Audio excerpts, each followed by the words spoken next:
По улице Мирджан в микрорайоне Борчохрак в крымской столице невозможно пройти. Ее можно только переплыть. Огромная грязная лужа здесь не высыхает практически никогда, даже несмотря на то, что уже несколько дней стоит солнечная, сухая погода. Жители улицы шутят. Лужа – местная достопримечательность, которая с ними уже 30 лет. 30 лет мы здесь живем. У нас вообще, в принципе, всегда была эта лужа, но она была маленькая, будем говорить. И вода куда-то уходила, и потом мы сами канаву вырыли. А потом, когда сделали в 2017 году эту дорогу, у нас застопорилась эта вода, то есть меньше стала уходить, и там приподняли дорогу.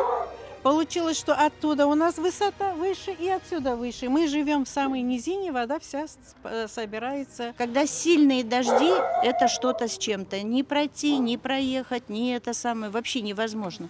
КамАЗ застрял, его вытягивали отсюда. Это просто катастрофа. Вот осенью мы вызывали МЧС, чтобы нам откачивали воду, потому что вода уже затекала в дома. С 2017 года жители неоднократно обращались к властям с просьбой о помощи. Своими силами они пытались засыпать лужу, но это не помогает. Из-за отсутствия нормальной дороги сюда не может заехать ни скорая, ни такси. Заболел ребенок, вызвали врача. Врач не смог подойти, сказал, чтобы мы пришли туда, в поликлинику. Ребенок с температурой. Хорошо, мы вызвали такси. Такси вон там застряло. Мы полчаса, если не больше, вытаскивали, вышли соседи.